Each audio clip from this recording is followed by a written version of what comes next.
Hi, everyone. Good evening. Hi, Laureline. I see you here. Do you want to say something before we start? Well, good morning from the other side of the world, and it's wonderful to be here. Very much looking forward to your presentation. Thank you. Thanks, Laureline. Laureline is with Talloiress Network, who has invited us to do this forum. So I think at this time, it is like 8 a.m. in the morning, or 7 minutes past 8 a.m. So good morning, Laureline. Good morning, good afternoon to some of the participants, and good evening, wherever you may be. Thank you for joining us in this forum. And today we've chosen the topic of institutionalizing community engagement, leaders for change. So we're going to be okay. very soon.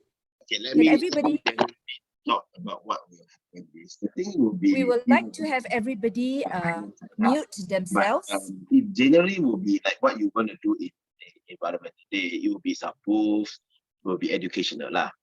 There will we be would like main everybody to please, Hafiz, can you mute everyone, please? And of course, if you can see the partners there, all are working. Thank you. Happens, right? Okay, we're going to have our first slide up here.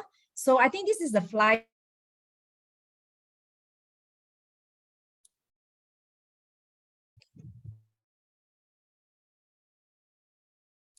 Prof. Khu, you are not audible. Yeah. Okay, yeah. Can you hear me? Yes. Great. Thank you so much. I think it's mute. We are all right. Okay, let's start.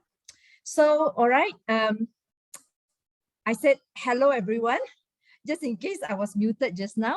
Hello, everyone. Good morning, afternoon, and evening, wherever you may be. And thank you for joining us in this forum on the topic of institutionalizing community engagement, levers for change. So what this forum aims to do is to share experiences and learn from each other. We don't have the answers, certainly, but that's the idea of this forum, and we've got participants from across the world. So we are really grateful that we can come together and type in your questions later, so we can sort of hear from everyone later. So we will be sharing some of these with everyone from this part of the world here in Malaysia. So to set the scene, I'm just going to, spend a couple of 2 slides to show you where we are. So here is Malaysia, that little red dot that you see on the upper image. And in the bigger picture, we have Malaysia in the form of a peninsula on your left side. And on the right side, there is the Borneo. Just next to Borneo is Malaysia. That's East Malaysia. That makes up Malaysia. We are a country of 32.7 million people, and we are a multicultural society. So this picture, shows our city. This is right in the middle of the capital, where you see lots of skyscrapers, like many of the modern cities across the world. And I'm going to introduce to you as well. We're very proud of our rainforests, and this is a very mature forest, as you know, and the rafflesia here. We hope someday we'll be able to invite you to Malaysia and savor some of the goodies that we have here for you. Not only the rainforests, we own some of the most beautiful beaches across the world. And I'll keep you in suspense because you're going to see more of this later during the presentation. Okay, so this is Malaysia by night. I mean, this is Kuala Lumpur by night. At the front here, you see the building being continues to be developed. This will be the second tallest building in this part of the world. So what is Malaysia? We are a multicultural society. And if you see in this picture, there are people who look like Chinese, like myself. And then there are people dressed in traditional dresses. Some look like Muslims or Malays, we call them here, because most Malays are Muslims. In fact, almost all. And some look like Indians. So yes, we are a multicultural society. And what binds us is food. Food, food, food everywhere. So, and there's festivities non-stop because of the diversity that we live in. So in our social fabric, without saying, like any other society, we have our fair share of issues that we live with. Very at the top here, I'm just reminding all of us, not too long ago, 2 years ago, we have our COVID, and we are still, well, we are hoping that we're going into endemic phase, which we are starting very soon. And then we have homelessness, we have elderly living in institutions, and we also have boat people, refugees. We have our fair share of environmental problems, and we are beginning to see generations of people who are voicing themselves up. We have youths, starting to voice themselves. Well, these are all positive and negative in its own right. And we also have our fair share of drug problems, suicide, mental health, which has come to the fore, women's abuse, and also teenage pregnancy. So the good and the bad. So there we are. This is Malaysia for you. So now, I like to spend the next couple of minutes to set the context of why we are here tonight. So for decades now, the role of institutions of higher learning, namely universities, they have revolved around teaching, research, and service. And I believe many of us here tonight are from institutions of higher learning. Yeah. So that framework subsequently then begin to emphasize a societal responsibility of universities, in addition to their role of education and conducting research.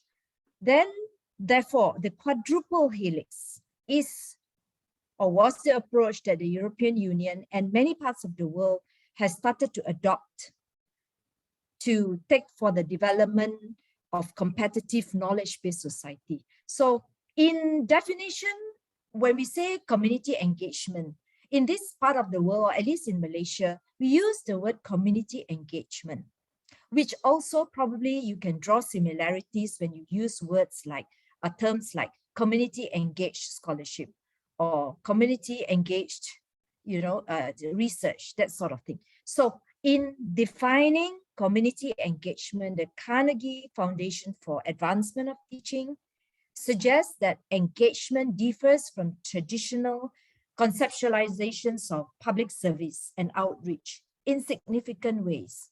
Why so?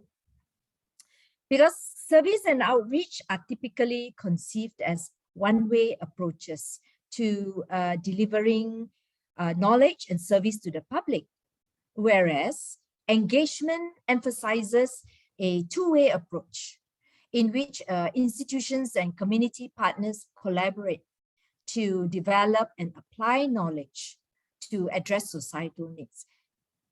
So in 2006, the Carnegie Foundation credited an elective classification system recognizing campuses by their commitment to community engagement via extracurricular and community partnerships. So this has brought national attention to engagement. So fast forward today, many institutions of higher learning collaborate with communities to address societal needs, and therefore fulfilling the civic component of our mission, their mission. So ladies and gentlemen, before I proceed to unpack further this topic for our participants of this forum, I want to invite each of the panelists to share with us their community engagement initiative that they have been personally involved in or have led. So these panelists have been specially selected for their authenticity, very importantly, because they bring with them, each of them bring with them unique experiences of the community engagement between university and the greater community.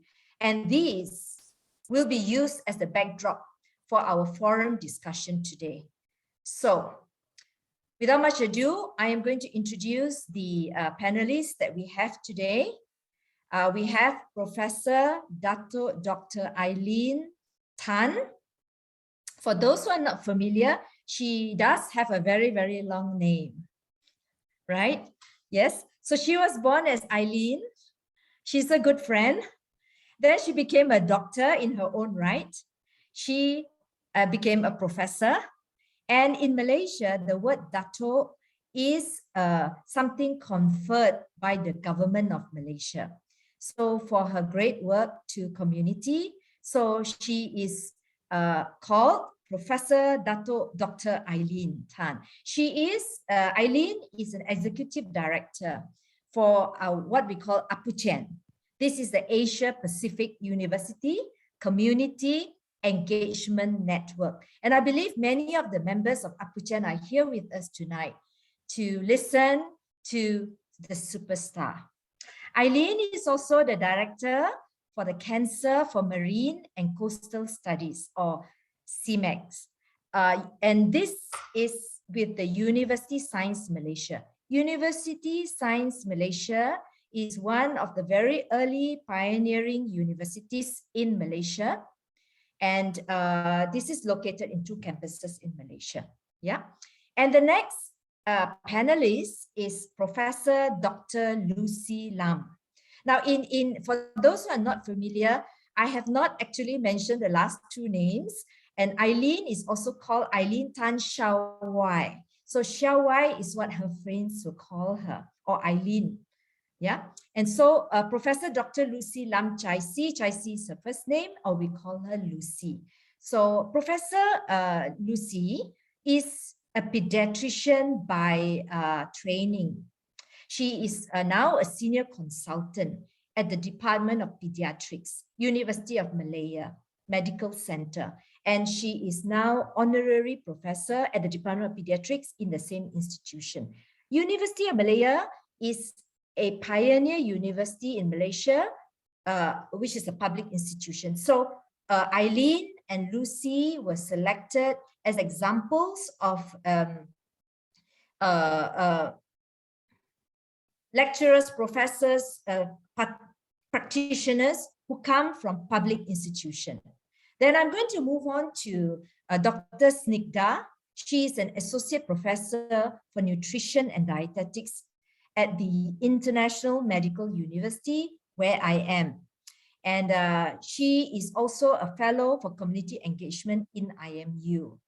So all the distinguished speakers or panelists whom we have today, they bring along with them years and years and decades of, we were just talking about this before we started the session, and we realized that time has passed. Many of us here, including me, we have been out in the academia for close to 30 years or more. But I myself have been in University Malaya, where Lucy is. I was there for 20 years before I joined IMU. And in IMU, I've been there for, till today, 14 years.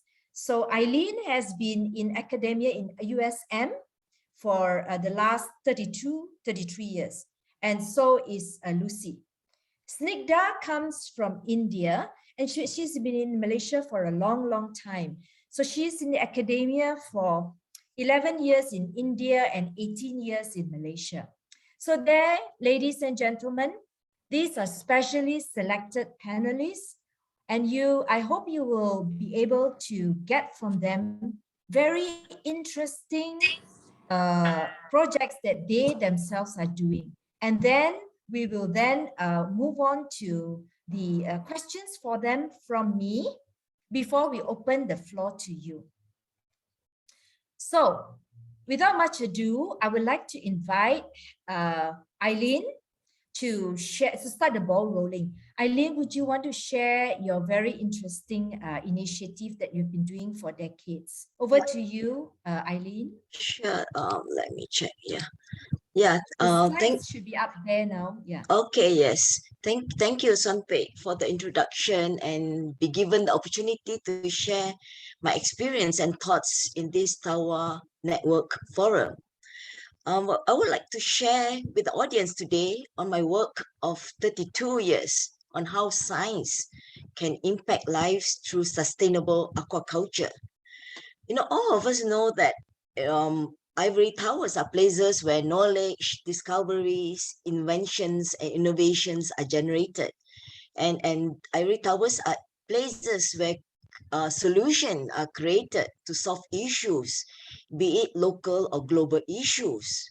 But how many of this knowledge or innovation or discoveries or findings from research have been translated to the communities, to the bottom billions, and making impactful solutions and differences? Next slide, please. So today I would like to share about using science and research findings to eradicate poverty and ensure food security through green aquaculture.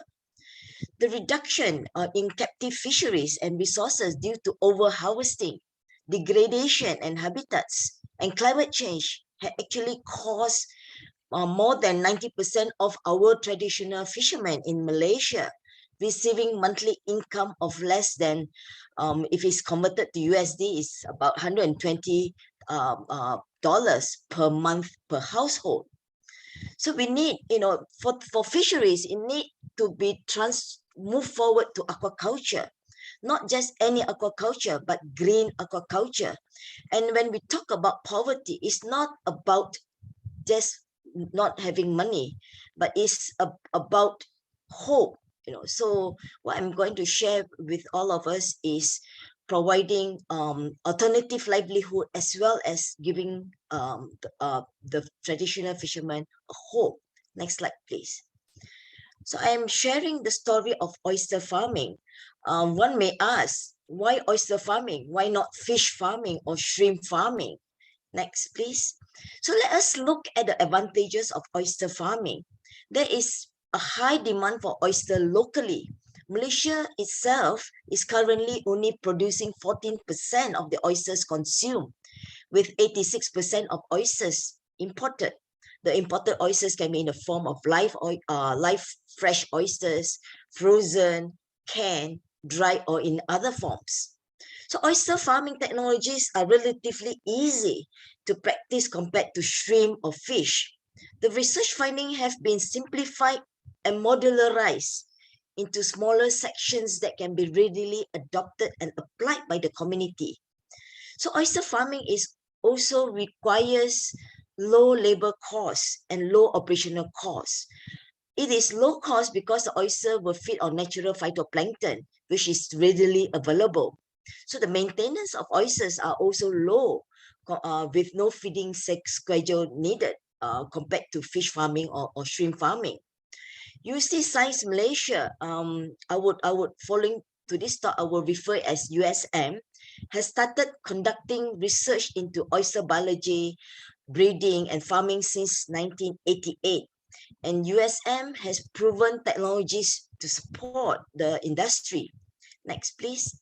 So Malaysia's local oysters are actually far better because it is super fresh, because it's like harvesting fresh, directly harvest from the farm, compared to imported oysters, which many times are flaccid and watery, by the time they reach Malaysia. So Malaysian oysters are, of course, cheaper and can taste much better due to its freshness. And research findings have developed oysters with better taste, better texture, and also better shape to be served as half-shell market. So oyster farming is clean because the whole farming does not require antibiotics, no feeding, which may pollute the water with excessive feed, no cutting of mangrove, which makes oyster an ideal candidate to protect the environment, yet able to fetch a good price. Oysters are able to boost the local economy. Next, please. Through research and science innovations, USM managed to close the breeding cycle in the lab as well as in the field. We are able to culture the oysters from day 1 until 12 months and ready to be harvested and market. Compared to other temperate countries, they need 3 to 4 years before they can actually harvest their oysters. But in Malaysia, we can harvest them in 1 year's time. How do we translate the science from the lab to the community? Let me show you a short video on oyster farming with the communities. Yeah. So you can start playing the video. Yes. Sorry that there's a bahasa, our national language word. So what we did at the very initial stage was to listen and to understand the needs of the community. We must understand their culture, belief, and also the lifestyle of the community. We must make sure that the science that we want to share is what is needed by the community, and the community is able to learn and adapt into their lifestyle. We must also show trust, respect, able to listen to them, and most of all, the scientists need to provide strength and empowerment to the community. It is not about forcing the community to do what we think is best for them, but we must play a role to ensure that the community understand the opportunity and science and knowledge that the scientists are going to share with them. In oyster farming, science was translated to the community part by part. The science of 30 years research had been simplified and been compartmentalized in order for the community to adapt to the whole procedure. In other words, the science of oyster farming has been converted into biteable size that can be chewed and digested by the community. Something easy and simple enough for the community to do on a daily basis and able to continue doing in a sustainable manner. With this approach, the community feels more comfortable in learning new things and are more willing to be committed to the farming activities. At the early stage, the community will still continue their fishing, farming, and others, where they will work in the oyster farm after their daily work. The scientists work closely and hand in hand with the community through a process of co-learning, co-production, and co-creation to find solutions and creating new approaches on the ground. Soon, the scientists and the community are working as a team with full respect and trust. It is about team working as one. We taught them how to build the raft, monitor the oysters, and to ensure that it grow well and is sustainable. The researchers here have successfully bridged the gap between the industry, government, academia, and community through oyster farming and also taking care of the environment. We always believe in the concept of giving a man a fish, we feed him for a day. But if we teach him how to fish, we feed him for life.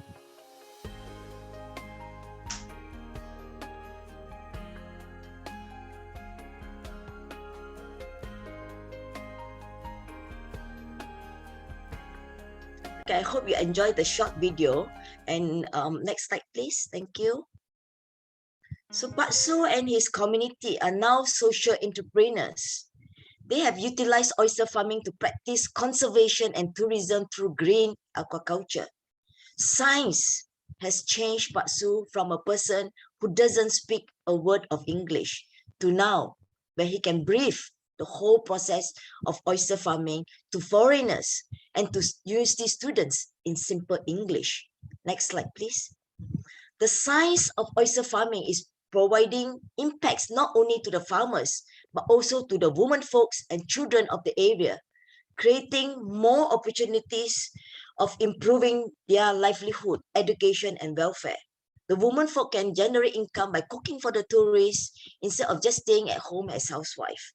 Even the children who once has no pocket money when they go to school, now able to have at least $1, $1 as their daily allowances to school. $1 may not sound a lot to most of us, but to them, it is a different.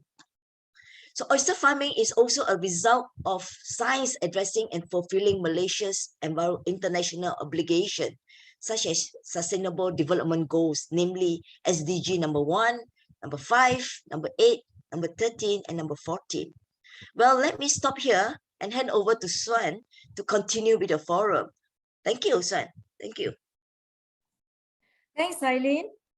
So, I have listened to your presentation before, many times, but I never cease to be amazed. I continue to be amazed by this fantastic piece of work that you're doing. Thank you so much for sharing, Eileen.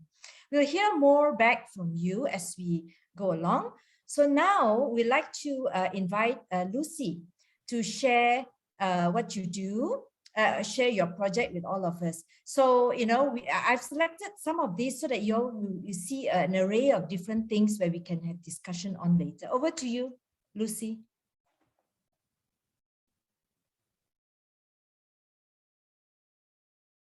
Thank You're muted. yeah. Thank you, Swanpei.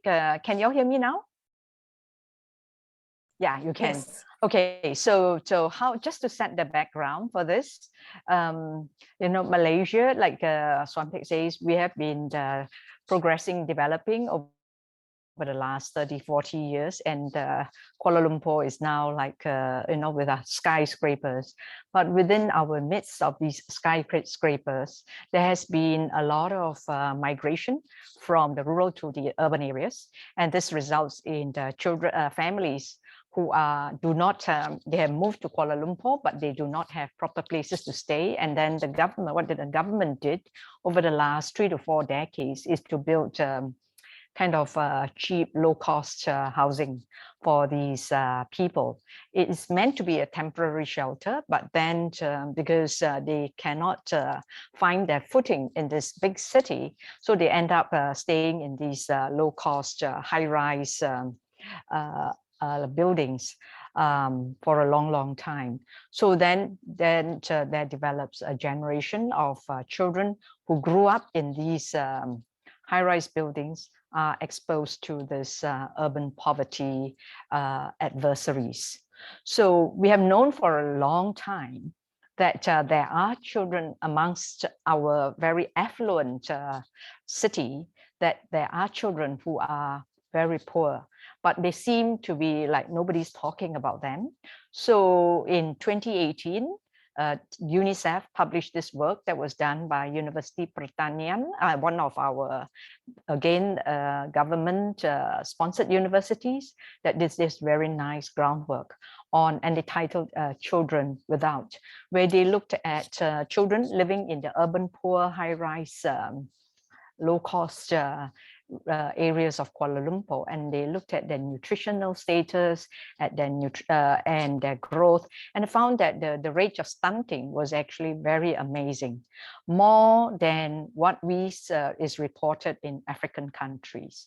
So we have, yes, we have done very well in terms of modernizing the country, but we haven't really done that well. So a lot of people who are not coping well are being left behind.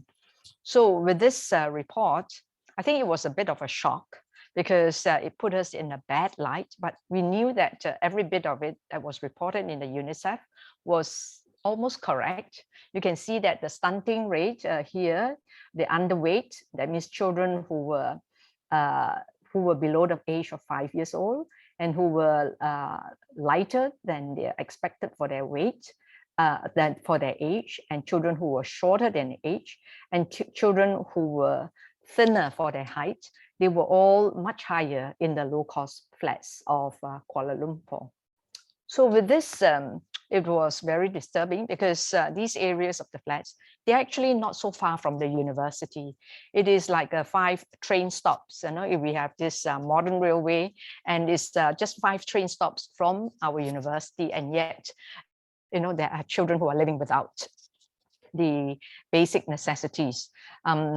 These low-cost flats have the basic necessities of water and electricity, but not the others, like these families do not have enough, or they can't afford to buy food, healthy food for their children. So these children end up, you know, we have a generation of children growing in these kind of situations. So we wanted to do something, but at that point in 2018, when the result came out, I remembered some of the politicians, they were kind of like a bit unhappy with the results. So they kind of, I remembered one of them said that, okay, nobody is dying from malnutrition in this country. So this was really the kind of thinking amongst people, that since nobody is dying from malnutrition, you know, why are we worried about it? Why are we talking about it? Why are we so concerned? All right, so it's like, you They don't see the potentials in children, that the lack of investment will put these children at risk of non-communicable diseases much later in life. Maybe another 20 years, these children who are stunted, in what we call the first 1,000 days, will grow up into adults who are stunted, who are less productive in their lives, do not achieve the school completion, and they drop out earlier. And because they are dropped out earlier, they are not able to attain employment, and very much like the inner cities of that we see in UK and in US. All right, so these children face these kind of disadvantages right from the early, and if we do not do something about them, they will then grow up. They will not be so productive. They will also, not only from that point of view being not productive, they will also face a lot of chronic diseases like diabetes, hypertension, heart disease, and they will die prematurely. All right. And if that is not depressing enough, okay, this sort of adverse disadvantages goes on to the next generation. Okay, because the young children, young adults who are unemployed, they will end up dropping out of school. They will get married early, and then because they are malnourished, when they are married, their offspring will also be malnourished. So we will then generate another generation of this. So we really need to address this at the very early childhood, in the first, what we call the first 1,000 days. So the first 1,000 days really covers throughout the whole 270 days of pregnancy, the first year of life, 365 days, and the second year of life, 365 days. And this is a period, a critical period, when the child's, the foundation for the child's health for the rest of his life is being set. And if we do not make use of the opportunities that are available to us and address these issues early in their life, then the payback time will be where 30 to 40 years later, they will have all these chronic diseases and also have an early death. So we wanted to do something at that point, but of course the political climate at that point was not so conducive. But in 2018, what we had was an election which brought in a new government. So this new government, the leader that was in charge of this whole area of what we call the Lembah Subang area, it's a whole stretch of low-cost flats. And this politician, this leader, approached our university to ask for help. So our dean at that point called all the faculties to come in, the departments to come in, how we can help, you see. So we, as pediatrician, I'm from the pediatrics department, we wanted to address the problem right from early childhood, all right? But I think at the climate at that time was not so, people were not so confident about dealing with young children, because we are talking about really young children. So the leadership of the faculty then decided that we will do the children last. Okay, let's do the adults first, the low-hanging fruits first. So they went into these low-cost flats, and then they talked to there was a lot of program trying to get to improve the nutritional status of these people, but they were mainly going through the young adults and the mothers and the parents, which of course, if we manage to convert them, then hopefully the children will benefit from this new knowledge and it will be transmitted. However, I think this was going on at quite a frenetic pace because people were so enthusiastic about community engagement, really doing it for real. Previously we had some academic, we had a department that interfaces with the society, and that's called the social preventive medicine. So they have they would have a period of time where they would take our medical students to the community and get them to like measure the blood pressure, look at the smoking and the obesity rates and all that. So, but this time it is for real, see? So we all pediatricians felt a little bit left out, pushed to one corner. So I then decided that, okay, we can't wait for you all, we will do our own on the side. And that was how we went in to do. And of course, we didn't have the machinery of the faculty because we were doing it on our own steam at that point. So that was how it started. We started going in. Of course, we didn't have very much knowledge, not much of experience, but it took us, it was a learning curve for us. So I'm not sure if I should continue talking or I should just stop here so that, yeah, because it will be another few more. Yes, right. I think, Lucy, we could sort of pause at the moment. Yes. You know, I can continue to listen to you for a long time. I think we've chatted many times, and I think what you do is fantastic, which is why we thought we'll invite you to come and share. We're going to hold that for a moment because we'll come back to that again when we are, trying to answer trying to discuss some of the questions that we are dealing with tonight. Yeah. So, okay. So, ladies and gentlemen, we've heard from oysters to children, to malnourished children. And I hope we can appreciate the diversity that we are all capable of doing in the institution. Now, last but not least, let me invite Snigdha to share on the initiative that she is doing. This is one of the many initiatives that she's been doing. So I think I've let Snigdha to select what she, something which is different from Lucy, because I think she's a dietitian, nutritionist and dietitian as well, where some areas are overlapping with what Lucy is doing. So to you, Snigdha. Thank you, Swanpeg. Good morning, good evening, good afternoon to all the participants here, and thank you very much to Talloiress Network for allowing us to share our experiences on this forum. So as Lucy mentioned just now, she has taken the towards the younger generation in the lifespan, and I'm going across the lifespan to the older generation. So my project here involved enhancing the quality of life, especially during the golden years. And as we all know that these years specifically seem to be the most vulnerable of years, along with those that Lucy shared, which are the under 5 population. So talking about this age group, what fascinated us to take up this project was at one point of time, we found that they were a bit neglected in terms of not only of nutrition, but also health-wise. So that actually initiated our thought to take up a project on the elderly and see how could we manipulate their environmental settings in order to give them a good quality of life.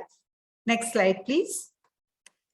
So our agenda was very clear. We were in line with the Sustainable Development Goal number 3, which says, ensure healthy lives and promote well-being for all at all ages. So when it comes to adulthood or adolescence, I know there are a numerous number of projects and many people are working on those population because it's seemingly easier to work with. However, as we all know that behavior change is slightly difficult during the later years of life, the elderly population seems to be a bit left out. So that was the reason why we initiated this project. Our concept was basically based on 3 components where we wanted to work in a collaborative manner. So we took the beneficiaries, which are the elderly population, our own institution, which is the International Medical University, and we roped in an industry partner to support our initiative. It was very encouraging to note that the beneficiary was already a part of our community engagement partner. So we did not have much problem in convincing the beneficiary or to continue working with the beneficiary. But in order to work with them, along with the institution, we wanted a third arm which could help us to fund the project as well. And this actually helped us to align with the UN Decade of Healthy Aging, the 4 interconnected action areas. Now, the areas, as you can see, was our strategy to bring everyone together on a common platform. So one of these strategies was changing how we think, feel, and act towards age and aging. The current generation is more within themselves and seems seemingly far off from the realities of life. So this actually gave us an insight of bringing in students' learning, and this is how we achieved one of these action areas. The second action area that we also focused on was the partnership. Now, partnership was already existing between the institution and the beneficiary or the home. But the third angle that I mentioned earlier was the funding, and we wanted to also engage one of the industries, specifically food industry, in order to support our initiative.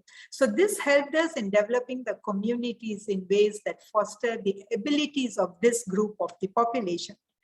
The third action area was service. Now, bringing in faculty as well as students to this home in order to support our initiative and for the greater cause was through delivering person-centered integrated care and also providing some primary health services. So that was a service angle which was taken up solely by the International Medical University and my colleagues, faculty, as well as the students from the different programs. And the last action area was linking up. Now, we have already addressed the first 3 areas, but in case or the ultimate was when we could not support some of the elderly in that home because they needed regular care under, or they needed supervised care under distinct homes. So we provided them an access or linked them up to long-term care facilities so that they could be taken care of. Next slide, please. So this brings us to our roadmap. Initially, we went in to look into the nutritional aspect of the elderly. But when we went in and we started working on how do the elderly consume, what are their dietary patterns, what are their likes, dislikes, their food preferences, and so on, we actually realized there are a lot of other hidden problems behind that. So what we are seeing is very superficial. So that actually led us to intervene and bring in other faculty members from the different departments of the medical university. And the first one we brought in was the dental care. Now, why did we bring in dental faculty to come in, faculty as well as students? Because at one point we realized that the elderly were very selective in their food. We also tasted the food. The preparation was not that great. And as we all know, as age advances, the taste sensation of the elderly gradually declines. So with that, we cannot leave it to themselves whether they eat or they do not eat. So how could we offer a healthy meal when they do not get a palatable meal for themselves? And what was the obstruction or the restraint for them to consume all to have a balanced diet with all fruits and vegetables? So that was when we observed and we noticed that the fruits and vegetables which were given to them were discarded by the elderly. Either they were putting it in the garbage bin without consuming it and not sure, without the knowledge of the care providers. So as we interviewed a few of these elderly people, then we realized that they had disabilities in chewing. So the dentition status needed to be looked into. And that was where the dental team came in order to assess the dentition status as well as to look into their oral health and provide further treatment if possible. So this actually led us to create an interprofessional team. So like we brought in the dental team, we also realized there were a lot of other issues like backache, pain in the legs, lack of mobility, and so on. So we engaged the chiropractic team again from IMU, and all this led us to building up an interprofessional team. And with this interprofessional team, what we needed to do was not only provide them one-time treatment and then step back. It was to empower not only the elderly, but also the care providers in the home to take care and manage themselves better. Should they need any further help, they would always contact us so that we could again step in. Next slide, please. So this led us to having a formal memorandum of understanding signing between the institution, between the beneficiary, as well as the food industry, so that this project could continue until fruition and until we achieve the goal, the outcomes that we wanted to. And this led to the institution's support in all ways in order to progress with this project successfully. Next slide, please. So this is the picture showing not only the home, but also the members of the home and our interprofessional team. As you can see from the picture, I'm sure you wouldn't be able to recognize who are they, but they're all our faculty members, colleagues, support staff from International Medical University, cut across all the departments in order to provide holistic care for the elderly population. Next slide, please. So what did we do there? So we had a survey on the dietary habits and preferences of the elderly. Now, this population is, to work with this population, we need a lot of patience, we need a lot of understanding, as well as to have a lot of empathy. The younger students who went into the homes at first were not able to build a rapport. So they were also trained how to slowly pacify, talk to the elderly, give them a good listening ear so that they can build rapport. Through that, they started getting closer to the elderly and exploring the reasons and also the other issues concerning their health. We also did periodic assessment of nutritional status in order to monitor and evaluate whether each of these steps that we are following is beneficial to them, or should we again readjust our protocols in order to look after them. Next slide, please. We also held dental screening, as I mentioned earlier, and the dental screening was done for every single elderly at home, including the care providers. Now, why the care providers when we are looking at the elderly people alone? It is because if we do not motivate them to join as a part of our project, they would be sidelined. So we wanted a participatory approach and not a purely charity based. We wanted to empower them that their health is also equally important for us other than the residents of the home.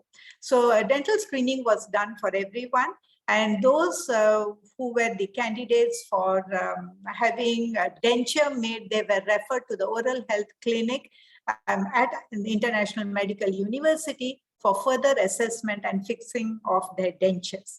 Next slide, please. We also trained the care providers on how to cook healthy meals. Now, this is a bit tricky here because we did not create recipes on our own. What we did was we tasted almost for 7 days, we tasted each of their meals, and we identified where the problems and the issues were. So taking their recipes as the baseline, we tweaked the recipes by reducing the salt content as well as making it more healthy and balanced. And with that, we developed about 56 recipes in 4 sequences of cookbook 1, 2, 3, and 4. And what made us develop these recipes, recipe books? Because if the cook changes, the recipe books are always there to train, get the new cooks who are coming in to follow, and they can still continue. So that was the rationale of developing these cookbooks. Next slide, please. Now, we spoke about, we did look into their nutrition, we did look into their dentition status, we did look into their pain, the back pain, the physical mobility, and how to do exercises. Those who cannot walk for long distances, how can they do exercises sitting on their chair? But when it comes to getting them engaged, so we also try to get them involved in the food pre-preparation process. So the cooks were preparing the food or cooking the food, but what about the pre-preparation? So some of them got interested, and we also trained them how to separate the different parts of the vegetables and which needs to be cooked first, which needs to be subsequently cooked, and to what extent the texture needs to be softened so that it can be consumed. And it also enabled a different taste amongst the elderly. Initially, they were slightly resistant, that they do not want to try out any of the new menus, but when they were provided one meal, for the new meals for 1 or 2 days, gradually they started taking a liking to it, because the initial inhibition was, oh, I don't take vegetables, so I don't think I can take it again. But they were again, not to say educated, but they were convinced at a certain point when they tasted it themselves that they are able to actually enjoy the vegetables now as opposed to prior preparations. Next slide, please. Now, this is a testimonial from the cook who was one of our active learners and who got trained from the chef. And she actually took the initiative even for convincing the elderly, she being an elderly herself, also took the initiative of convincing the elderly about consuming the newly developed recipes which had a balanced meal. Next slide, please. So the purpose was achieved or accomplished at the end of the project, where we ensured healthy meals for all. Now, it was not only with the meals, but with the conversion or the transformation of the recipes, it also reduced the healthcare cost of the home itself. So that was when the management was very appreciative. Initially, they were reluctant because they thought it will add additional burden to their day-to-day work. But at the end of the project, they were able to see what a difference it made and how it reduced some of the healthcare costs, if not all. But it also reduced the budget which was being used for cooking, because there was an overuse of sauces which were high in salt and sugar, and that actually reduced not only the food cost but also the healthcare cost. So I think that's about my project. Thank you very much. Thanks, Signa. That was really, something that I didn't know that you had gone on to do, the last bit. I've not kept up with you. But ladies and gentlemen, I think you have heard from our three presenters, the panelists, on how obviously community engagement has and can generate mutual benefits for both the institutions as well as the community. And I'm sure you can all appreciate that when trying to address societal needs, it's never easy. You have heard from the oyster story, from Eileen to Lucy's stunted children, to the elderly projects that Snigdha was doing. We can see that it actually requires new knowledge. It requires partnerships from inside the academia as well as from outside.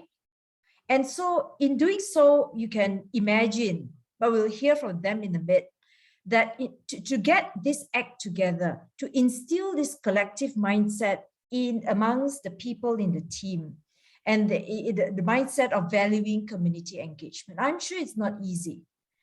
Reason being, part of the reason being different institutions have different priorities, structural differences, resources, and also cultural differences. And when I say cultural differences, it doesn't necessarily refer to race or religion, We're talking about how different institutions have different institutional cultures.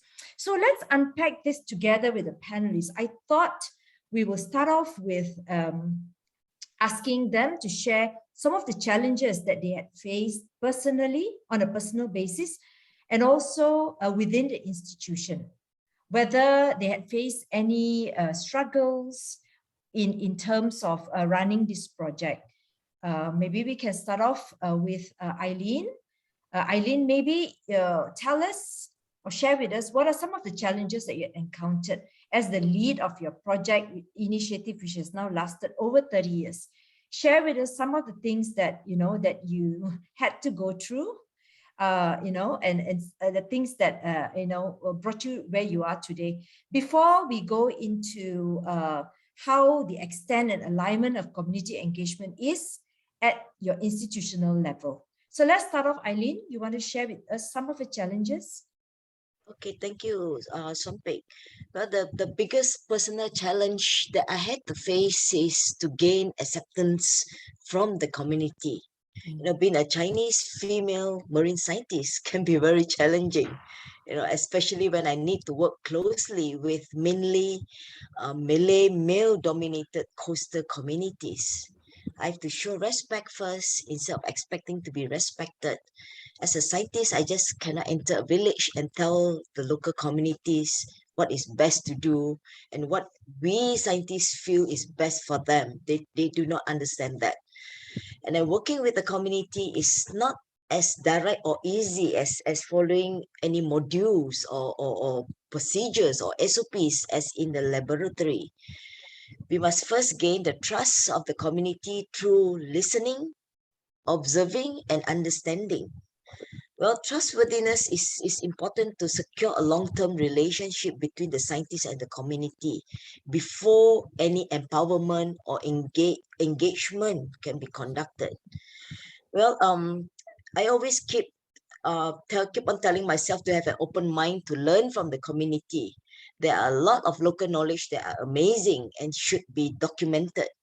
Working with the community is all about co-learning and co-production of knowledge and findings. Working with the local community needs a lot of perseverance and patience. We have to be able to juggle and create a balance between listening to their opinion and sharing ours. Back then, when I started the oyster project, the university at that time 30 years back was not supportive. During that time, the institution put a lot of pressure for any scientists to come up with products, commercialization, patenting, rather than sharing the knowledge with the community. We do have to we do have to sacrifice our promotion in order if we believe that our work can be shared. So there are some of the sacrifices I have to make during the early days when the institution do not in line with knowledge sharing with the community. Yeah, back to you, Swanvik. Thank you. Thank you, Eileen. I think, okay, so we'll just try. What I'm going to do is, Eileen has just shared some of her personal and institutional, some of the stumbling blocks in the early days. Let's hear from Lucy and then Snigdha in terms of their personal as well as any challenges they face with institution, and see if we can see some common patterns there and what would be unique to the respective institutions. Lucy, you want to share a bit about, or was it all smooth sailing? I can't assume that you had challenges, probably not. Like I said, right from the start, we were the stepchild, all right? Because the faculty wanted to do something for the adults and said, no, we are not comfortable dealing with children. So we feel that really we are the stepchild. So, but we went ahead to do, okay, rightly or wrongly. So it was a bit challenging because we didn't have contact. Like what Eileen said, the greatest challenge was getting the buy-in from the community to convince them that they need to they really need to improve their nutrition. All right, so we, like you said, we didn't, it was apart from the the UNICEF report, there hasn't been any detailed study. So we decided that we can't just do a study, we have to give something back to the community. So we were kind of like, we applied for funding, and of course we didn't get any funding at all. So we kind of like floated around for a few months to see what is the best. And then somebody offered us micronutrient powder and asked us whether you want to use for these malnourished children, which seemed like, okay, like a sensible thing to do. So we decided that, okay, since we have all these micronutrient powder, then we would not just give them, but we would go in, look at, look at their growth, study their growth in detail, and then their diet in detail, and then look at the nutrition, and then look at the family structure. So we kind of like do a little bit more comprehensive research. So we did it on the as a research study, and we actually started it in our hospital. And then we tested it out in our hospital. And then once we have refined it, we went into the community to do it, you see. So of course, it means taking blood. And once you give micronutrient, and it was a list of micronutrients, and then we thought that we'll do it as a randomized controlled trial. All right, so this started by the time we got things running through and then all the baselines, we were already hitting about October of 2019. And the initial plan was to get it for 6 months and then do a blood sample after that. So when we started our first enrollment, and you know, this is a community that is a very traditional, and even though they have been, parents have been maybe living in Kuala Lumpur for about 10-20 years, they're still very traditional. But when we wanted to do a blood test, they all ran, you know. And I remembered we had this fake news going on around the community, being blasted around the community, that says that warning the parents not to participate in the study because these people are taking your children's blood and selling your children's blood, that sort of thing. So that was that kind of mentality that we had to overcome. So our target enrollment, we obviously did not reach our target enrollment. We knew there were more, but they were not coming forward because we needed to measure their blood tests and to do their blood results, and then before and after. And then we were doing it as a randomized controlled study. So which means that some children will get the micronutrients, others will not get it, but they will get it at a later stage, you see. So we said that after the first 6 months, you will get, your child will get the micronutrient, but at a later stage. So we started off with this nice design, but then come 2020, you know, we were getting news about the pandemic that was happening in China. So we decided that I don't think we have, we would have the time to go on for 6 months. This study, we might not be able to complete the study. So by January, February, my kind of gut feeling was, I think we better go in and take the second blood now, right? So we took the second blood, but we lost a lot of our patients because once the pandemic set in, the families, quite a lot of them went back to their hometown, to their village. And so they're not going to come back just because you're going to take blood from them. So we lost about 50% of our children in the study. So that was, but we managed to do some and analyze them. And we managed to demonstrate that, yes, the micronutrient powder did help them in their improving their iron status, but in terms of their growth and their nutrition, really, it was still very appalling, right? So we were just thinking about what to do. And then when the pandemic hit in, and a lot of the parents became jobless, right? So, and then because we shared our contact numbers with the families, so they were then contacting us to ask for help because they don't have income now. They are kind of like, they are the informal workers on daily wages. So if they don't work for that day, they don't get any payment for that day, and they have 5-6 children to feed. So you can imagine it was difficult for them. So when we started getting messages that they didn't have any more food in the kitchen, so we were scratching around what we could do. So on an informal basis, on my family, the department, we started a fundraising and managed to buy food for them, okay, to just tide them over the period. And so that was about, we had about 70, 80 families, all right, at that time. And so we are going into a place, you can imagine, okay, a place that has thousands of families. So this low-cost area is very densely populated. There are 8 blocks of flats from A to all the way to H, and each block of flat has got 17 floors, and each floor has about 30 families. So you can imagine, the number of families that are kind of crammed inside there. And so when we went in with some food, of course, we cannot give for all the blocks, but we kind of like said that, well, we're giving it for the children who were in our study. All right, so it was very easy to justify that we can't give for everybody, but we're giving it for the very young children who were in our study. So it was not so difficult to say that, to justify that we're not able to give for everybody. So we were giving that on a fairly regular basis. And then somewhere along the line, an international food company heard about our project and they approached us. They said that, oh, Prof. Lucy, why don't you use our milk? Since all these children are stunted, why don't you use our milk? And I was thinking, okay, but I don't want these children to be on milk, because this milk, it is a special, very, very special formula for children with, it's a high protein kind of formula. So I was thinking, yes, we will be able to, it's a temporary stopgap, but I don't think it is a long-term solution.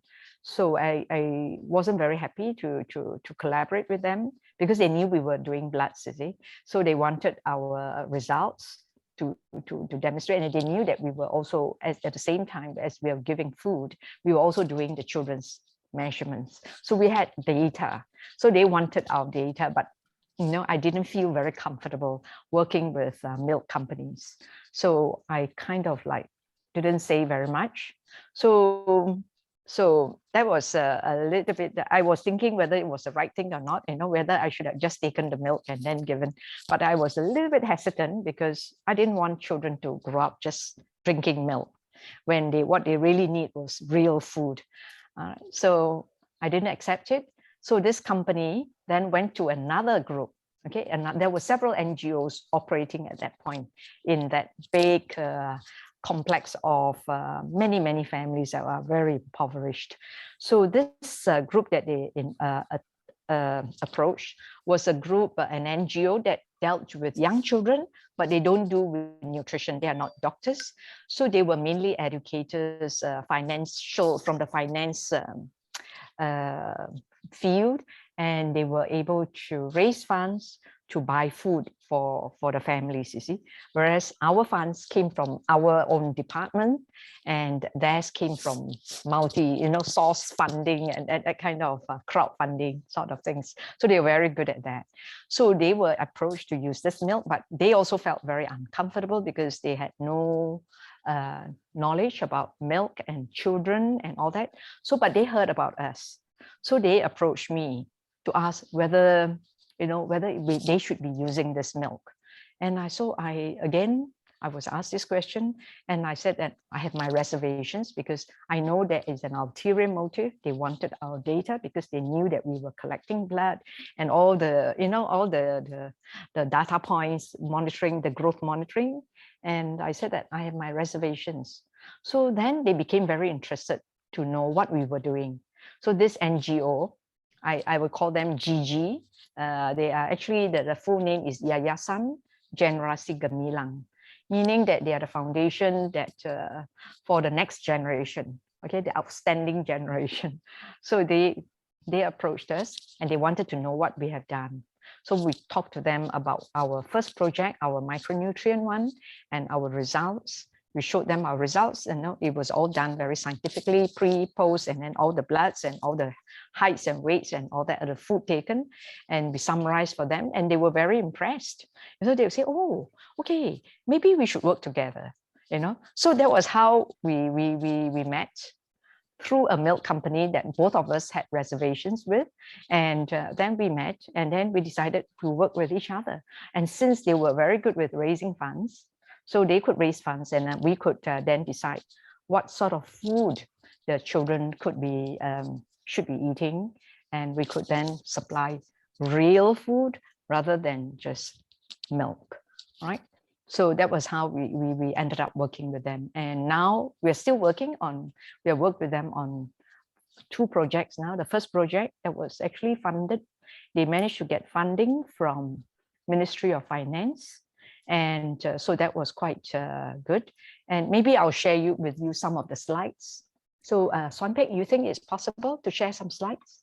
Sure. I tell you what, Lucy, while my team is putting up the slides, let's just get your slides together on this. We'll hear the last bit from Snigdha. Okay. Just very quickly on some of the challenges that you have faced institutionally in terms of also working with the community, but also when you are moving from the institution, did you face any challenges at all?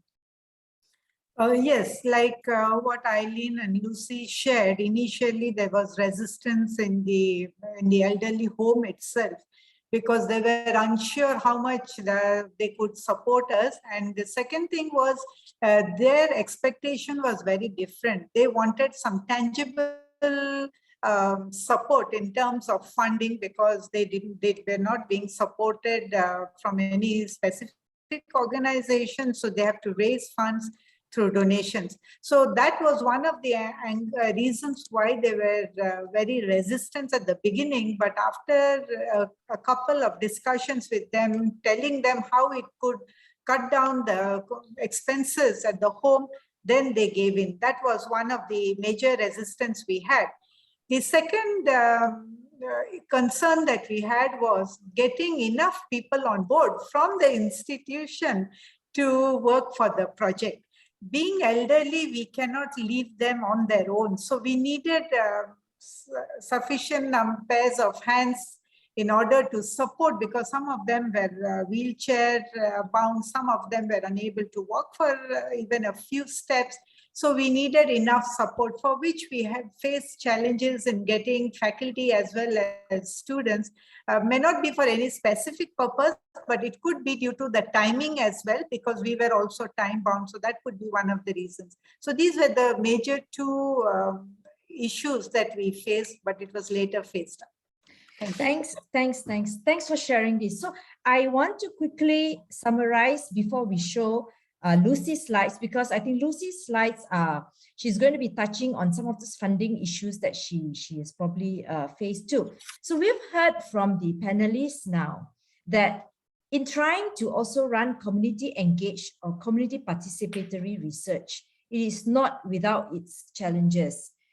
Time constraints, manpower, funding. So like Lucy mentioned, she had to get partners or partners who were skeptical at the beginning until she shows the result. So there are areas like, the desired conditions just don't present themselves until results are shown. So I think we are actually working with a lot of challenges in terms of getting a team together, which includes partners in the initiative. So Lucy, I'm going to let you share your slides. Yeah, and then you can share with us some of your things that, if you can also share with us funding from the institution, or what other things that you think getting a team together was also a problem from the institution or not. Okay. Over to you. Yeah. Okay, thank you. So this is, you can see in the background, this is Lembah Subang. You can see in the background the high-rise flats that I was telling you about. So there is 8 of these flats around a large field, and there is a mosque there.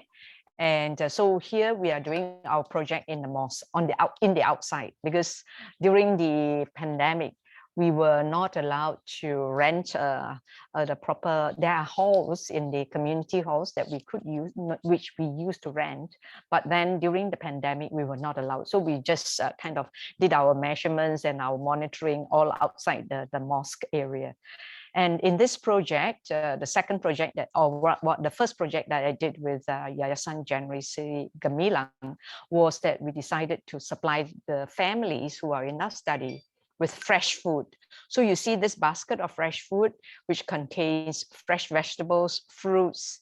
Actually, what you don't see is the chicken, the tofu, and the chicken liver, and the eggs, and all that. So each family, every 2 weeks, would get a fresh supply of fruits and vegetables, which is something that is these children from the poor families don't get to eat. See, and so here we have my students. So we're very fortunate because most of our students are very enthusiastic about somehow, I don't know how they are enthusiastic, because it's actually not in the curriculum at all. So everything is just on weekends, Saturdays and Sundays, and they are taking their own time.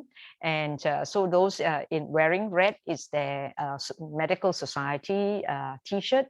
And the students are taking the dietary history, taking the consent. And at the bottom picture is students putting the cream, we have to put some local anesthetic cream on their hands so that when we take blood, it's not so painful. And then we measure them. So the students really love this kind of activities. And also for them to see the real world, to come out to the low-cost poor community is an eye-opener for these students, because they never thought that they would see this kind of scenario in the fairly affluent Malaysia. So this is a little baby whose blood is being taken, and you can see that he's not too upset. I mean, he's not happy, but he doesn't look too upset. Okay, so next few slides. So here we use this in our counseling. So we counsel them using some very simple, basic tools. And in this for this particular study, we use the WHO food groups, okay, where the food are divided into 8 food groups, and we tell them that these are the carbohydrates, these are the proteins that the child needs to eat to grow tall, and then these are the food that the child needs to eat, like the internal organs that the child needs to eat to improve this iron level, and then the eggs and the fruits and the vegetables, and then they need to try and achieve. So when in the first part of the study, we didn't have the money to buy them the food, then it was a bit difficult for them to try and achieve, even though they had every mother wanted their child to eat healthily. They did not have the knowledge to be able to implement it. And then later on, when they had the knowledge, they didn't have the resources to implement it as well. So by supplying them with the food and the nutritional education, they were able to hopefully achieve what they wanted for their child. So on the other side of the page is the portions. Here we have a term called suku-suku separuh, which means that it's a quarter, half, a quarter of carbohydrates, a quarter of proteins, and half of it is fruits and vegetables.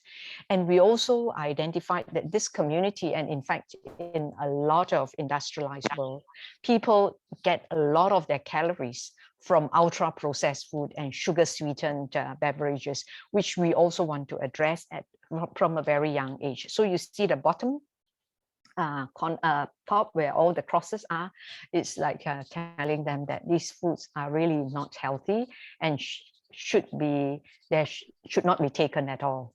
All right, so that was how this is our main instrument for education.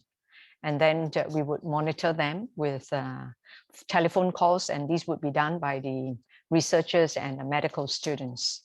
And then let's go on to the next slide.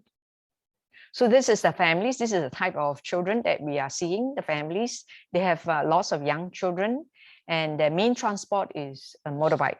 All right, so you can see the whole family. It's like a village. It's a big village in the middle of urban Kuala Lumpur. And so these children are very happy in their motorbikes, riding around. Yes. And So with that, we are moving on to the second phase now, because at the end of this 6 months, the first 6 months, we produced a report for the Ministry of Health, the funding agency, and they were pretty impressed with how methodical our methodology was and the data that we collected, and we presented it, we analyzed it in a way a research is done. So they gave us funding for another 2 years for this project, and for us to move deeper and more involved in this community. And we are just beginning. We're beginning to get in, starting our second project. So that's where our funding is coming from, collaborating with other people who are very savvy with raising funds and looking for money. Whereas we are like academics. We know how to take care of children. What else do we know? We don't know how to get for money. So thanks, Lucy. I'm going to stop you right there. So you've answered the question, as in how your funding came about. And I think we can all appreciate from the 3 panelists today that sometimes whatever that we ask for from the institution may not just come in at the first at the outset, because for various reasons, institutions may not really believe in the work that we are doing with the community, or for want of a better word, we are now looking in terms of how much is the institution aligned to community engagement. So this is where I want to go in the next slide. Can we put up? I want to just everybody look in this table. It's not going to be a lecture, but definitely I want to show where we are going to be going around tonight. I'm using just an example called the Holland's Matrix. Why? Because our discussion will be so much easier if everybody can focus on the issues that we think we should be touching around tonight. If we look at the next slide, this is from the table, it's just bigger. So when we talk about institutionalizing community engagement, I like all of us to sort of look at what do you mean when we say institutionalizing community engagement? Because we have heard from the 3 panelists tonight, this morning, that they have faced challenges in trying to convince the community to build the trust, to build the rapport. We also want to know from an institutional point of view. Now, could the institution be doing something better? So if you look at the first column on your left side, we're talking about institutionalizing community engagement. We ask ourselves, is it a university mission? How much is the leadership of the community, like the president, right down to the deans and the chairs of working committees, are they buying into the idea of community engagement? So I want all of us to sort of recall back the 3 initiatives that we heard tonight, really interesting. And we'd like to ask the panelists, in terms of this, the mission of the university, do you know, or do many people know if there's a mission, the leadership? Is it part of the promotion, tenure, and the hiring of potential employees? Your organizational structure, we have heard about the funding and some of the challenges. I am sure if funding was coming very easily from the institution, then I'm sure Lucy and Eileen and Snigdha may not have to go look for funding elsewhere, right?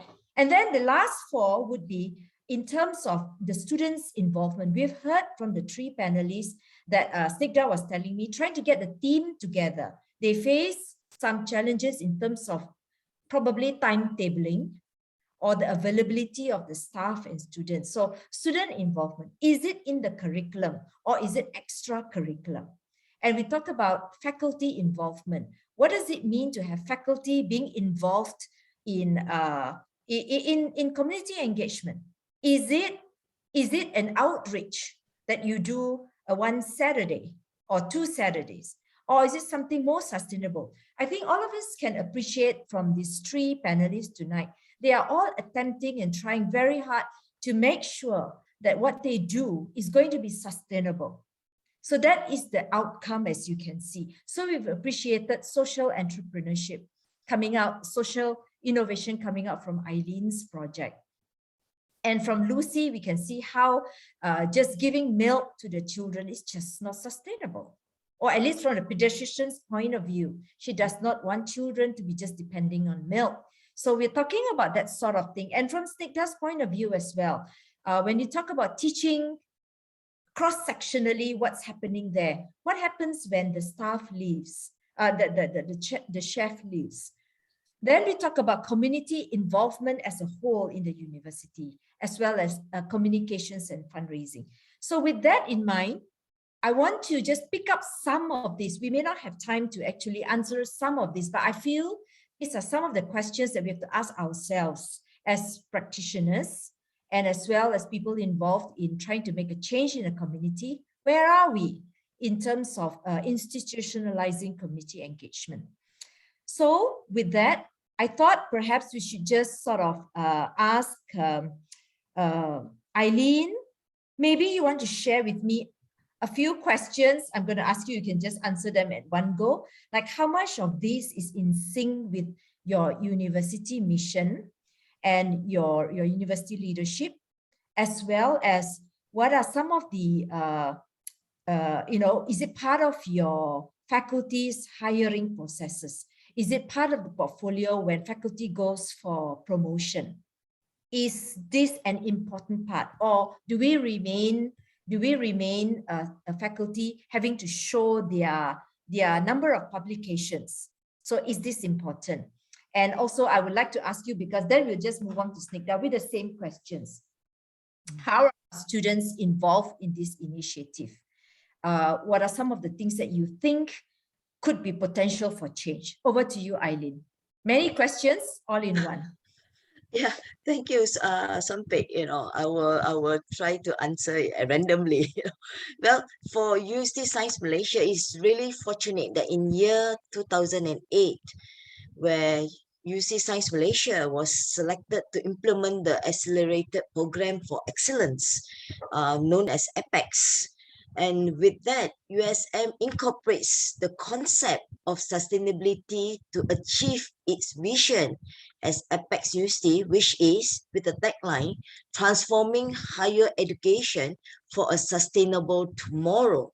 So the principles of community engagement are in line with USM's cherished vision of empowering the disadvantaged and the marginalized within the framework of sustainable tomorrow. So being a staff in USM, we are fortunate because community engagement is in the main line with our mission, transforming higher education for a sustainable tomorrow.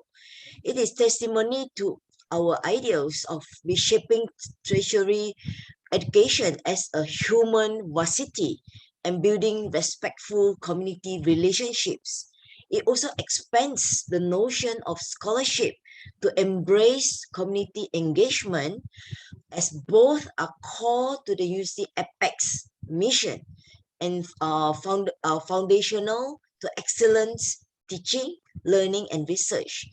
So the ultimate goal implemented by USM is the collective mobilization on orchestration of the strengths of USM staff, academia, and the student body to collaborate as a synchronized whole working in harmony to transmute life, remote societies, and transform futures for a better tomorrow. And in terms of, I strongly believe that the role of the university is to collaborate and leverage its rich repository of knowledge and expertise for the common benefit of everyone. One example I wish to share here in USM is now moving towards an additional track for promotion for those who are actively doing community engagement or community participatory research. And impacts will be measured based on numbers of communities receiving the benefits and how sustainable is the community engagement projects.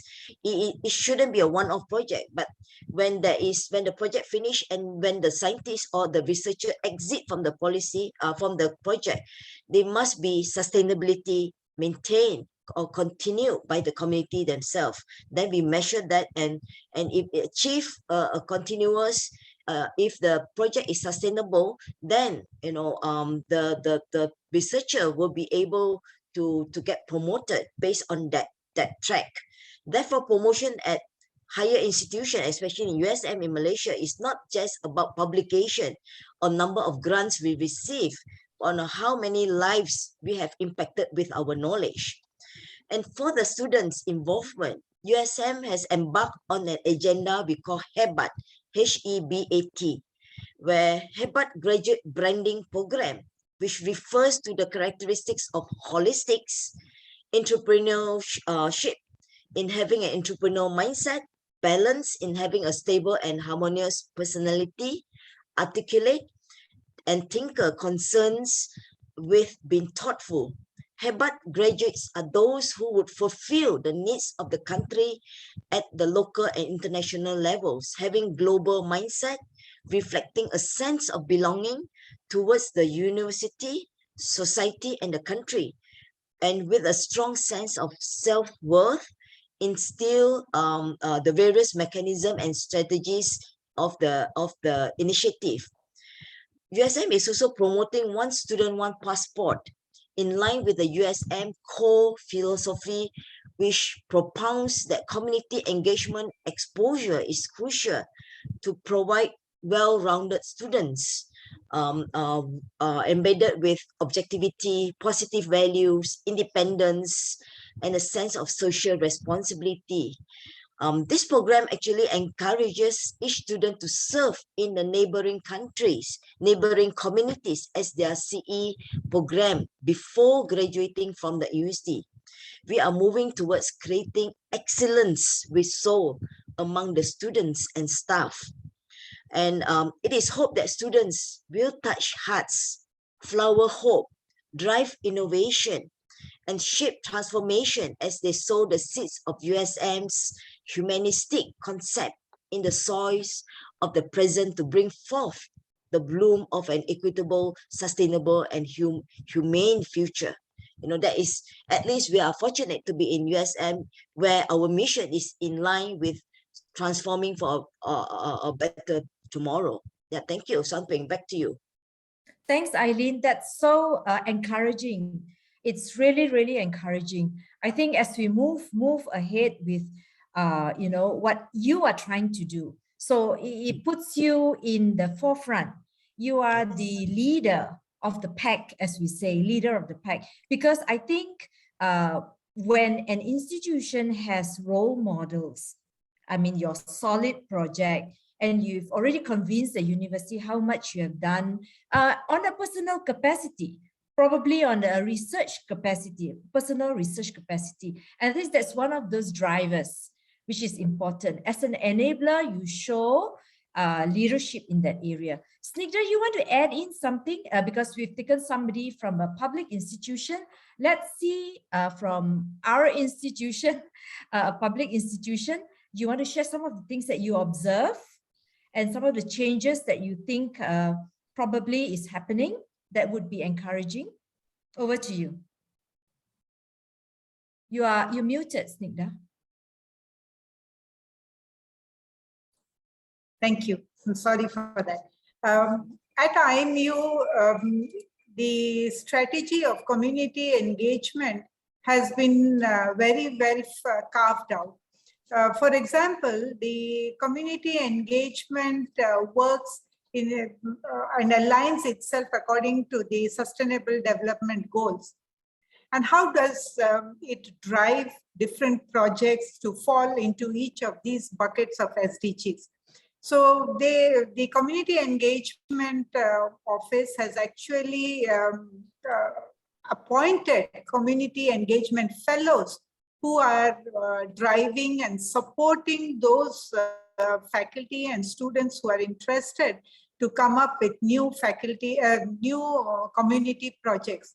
And they do this by guiding them in different groups and also providing them support in terms of where to get the information, which community to connect with, and what are the other communities which are left out and can be included under this program. So apart from this, the Community Engagement Office also offers or opens out such projects not only to the faculty but also to the students who would like to volunteer during their free time.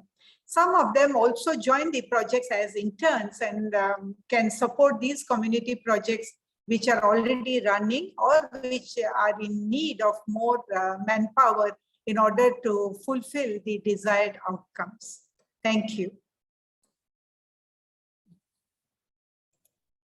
Right, thank you so much. You know, I'm just mindful that I have to unmute and mute myself again. So Snigdha, I think I appreciate, you know, that your observation as a faculty. You've been in the institution for a very long time, longer than I have been. You've mentioned 18 years. So I think I appreciate that you've seen this change over years and there's much hope there. So I think, ladies and gentlemen, we want to sort of, I want to wrap up the conversation between myself and the moderators with an observation. We can see that, we can appreciate that institutionalizing anything, in this case is institutionalizing community engagement. It actually requires working on so many multiple components of an institution. You've heard about funding. You've heard about so many things. Yeah, change. And therefore, in order to create a change or to improve or to make that change, it is more likely to succeed if we can implement it systematically. So therefore, I think part of our conversation tonight is about understanding what actually drives the change for making community engagement as a systematic and a systemic thing in the organization. So I think tonight we've touched on a bit on you know, illustrating by campus leadership. We talk about in Eileen's case, in Lucy as well as Snigdha, in their own projects. There is leadership there, and from there it grows. They are the leaders, they are the focus, and they grow their team, and from there they get the partnership. We also think about driving community engagement at that level. We want to think about how we can engage the students into deep, active, and relevant learning as well. After all, our daily business is about education and trying to engage the students and transforming. So therefore, community engaged scholarship is very, very important.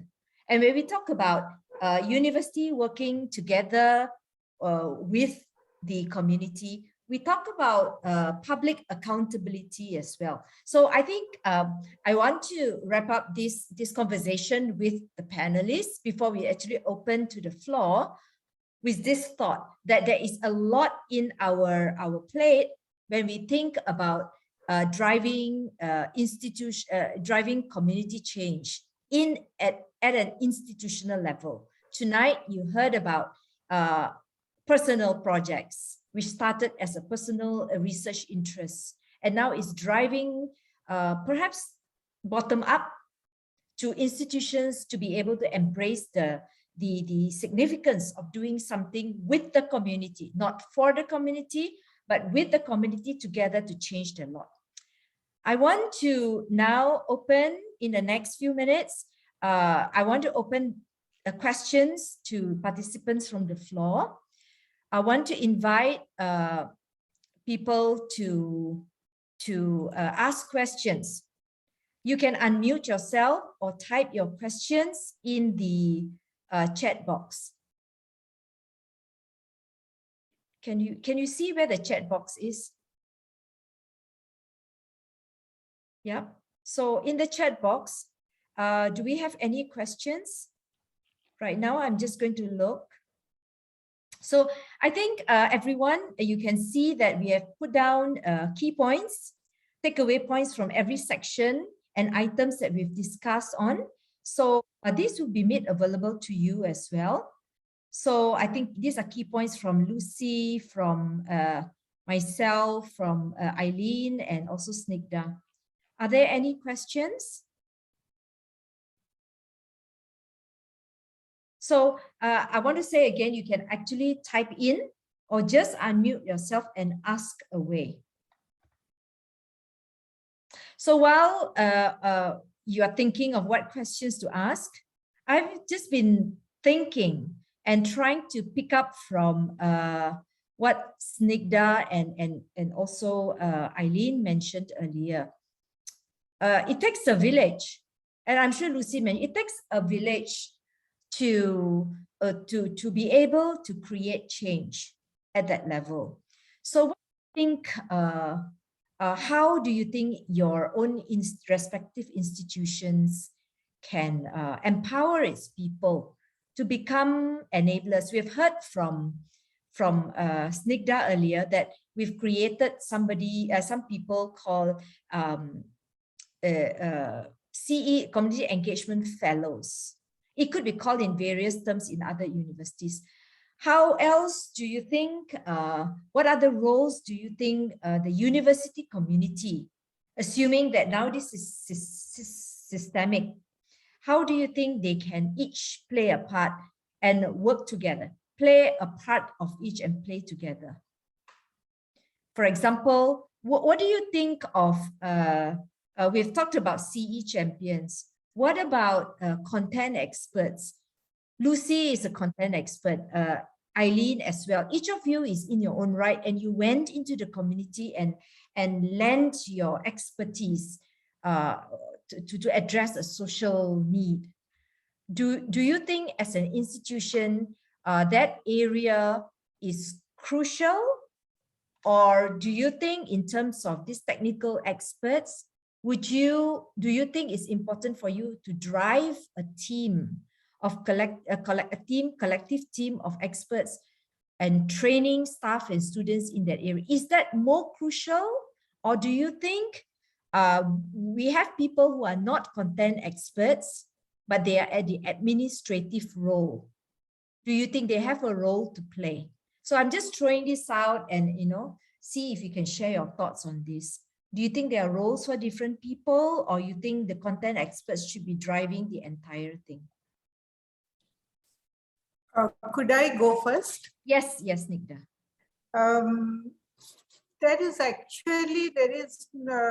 We don't need to have content expert as per se.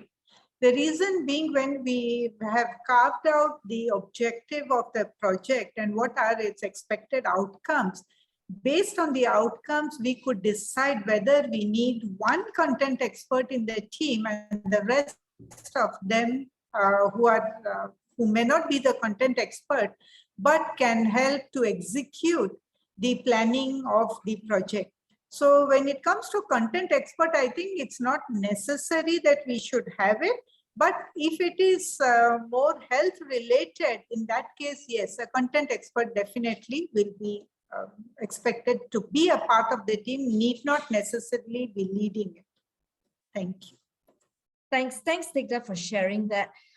When I touched about content expert, and you spoke about the necessity to grow that, I am also reminded that in a university, when we're talking about institutionalizing, we are dreaming, we are hoping that the entire university will move together as a university citizen.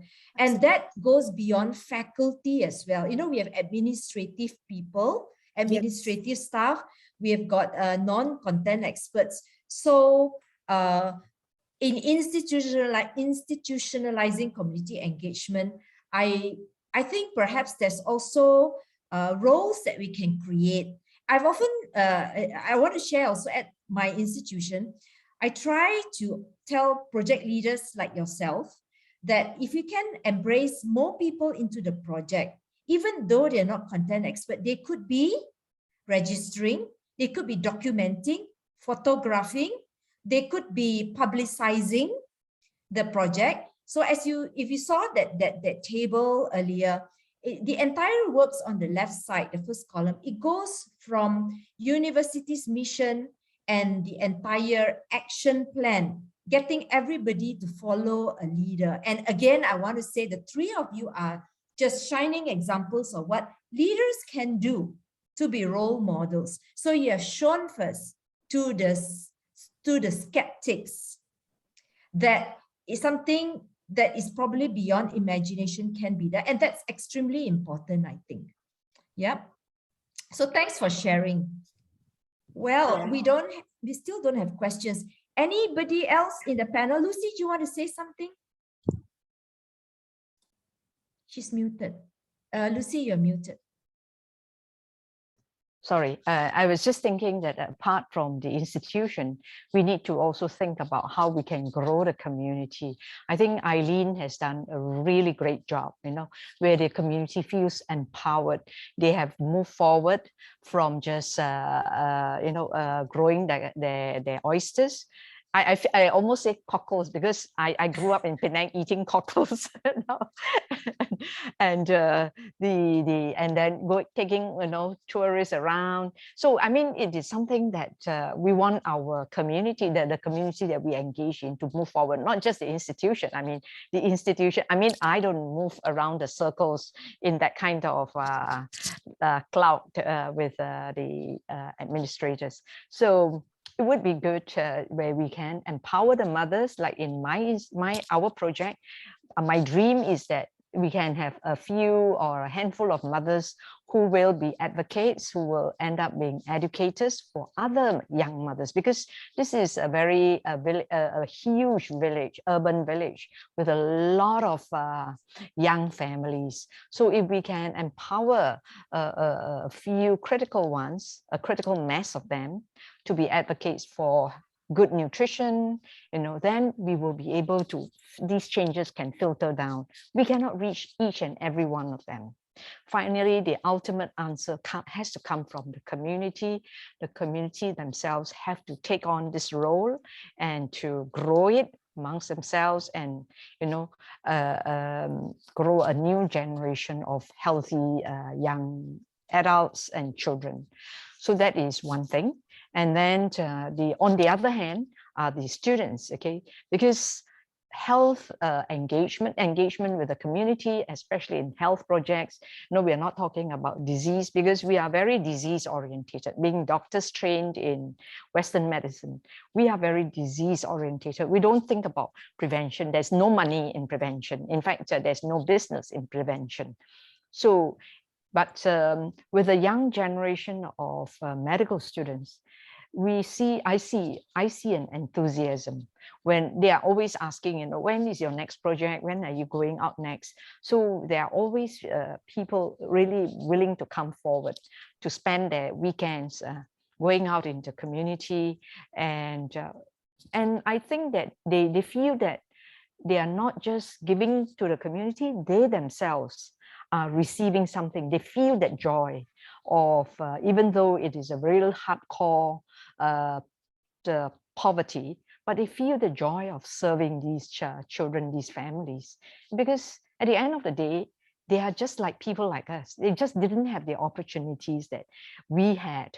So it would be good if we can give them that good start in their life, so that the opportunities will come later. And if they come, then they are ready to take on that role, see.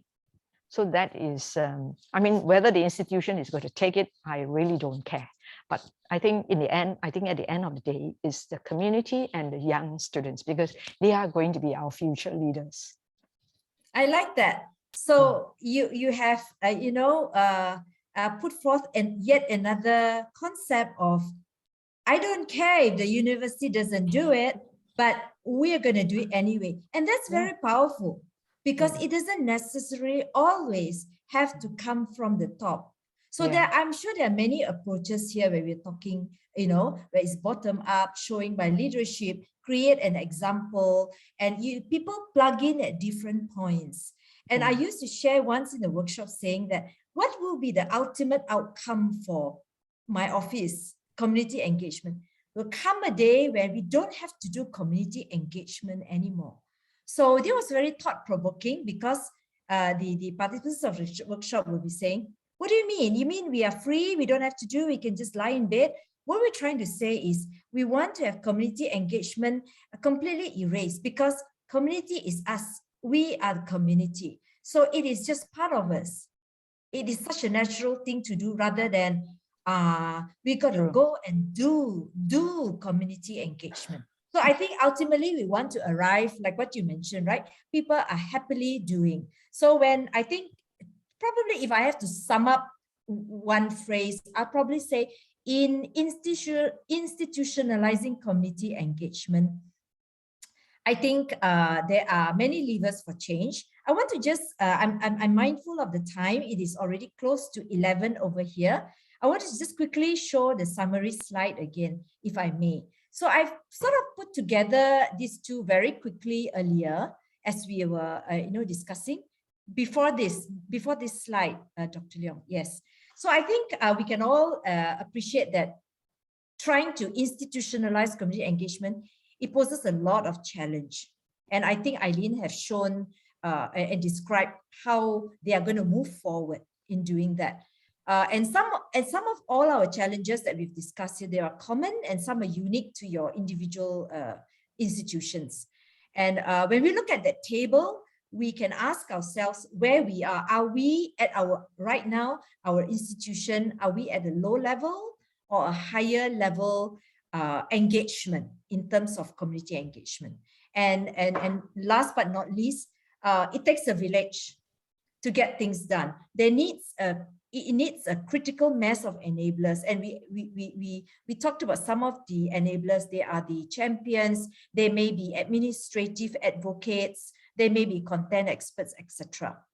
And the last slide talks about, we also spoke about levers for change, like, for example, are we incorporating engagement into our mission? So we're talking about a top-down, recognizing the importance of community engagement, which Eileen has very nicely, shared with us. And we also want to increase the access to leadership, meaning if right at the top believe that community engagement is important, then increase our access to the leadership. So leadership in terms of right at the top, or people like you all, authentic leaders who are actually doing the thing on the ground. So you become the epitome of hope, right? Structural organizations, funding, you either work with outside or you, I think in terms of a university, more and more, they will be more convinced to know how important this is, and funding will probably become a easier, less of an arduous task. And finally, our job is to create opportunities for staff and students' involvement in whatever we do, so that we can achieve that endpoint whereby we say we don't have to do community engagement anymore. We have created the ultimate active citizen who is very aware of what the needs of society is. So with that, I like to thank all of you. I just spotted a question. Somebody was asking, are all of these stories shown in any social media? Well, we have here we are on IMUCAS Facebook, IMUCAS Instagram, and I'm sure Eileen and Lucy and Snigdha is with us in the institution. You definitely, I've read it many times before, that you have it up on your website. Maybe you want to also share with the participants if there is a handle, your social media handle. If you don't have it right now, for all the participants who have come here tonight, we will also share some of this where this is parked in your respective institution. As you can appreciate, we are all from 3 different institutions tonight. So we like to actually share some of this with all of you in Malaysia and also the rest of the participants tonight. Okay, so Benjamin, we hope to be able to connect with you and share with you the stories of our distinguished panels tonight. So with that, I like to get out a word of big thanks to Talloiress Network, to Laureline, who is here, to give us this opportunity to share what little we are doing in this part of the world. And we hope there will be many more of these webinars where we can share our experiences with more across the world. Thank you, everyone. Thanks to Eileen, Lucy, and you. Snigdha for Thank spending you. Thank and you. big thanks Thank to you. my team. You know, everything went just as smooth as we can imagine. Thanks, everyone. Have a Thank good you. night. Have a good day and good afternoon. Thank you. Bye. Thank you. Bye. Thank you. Bye.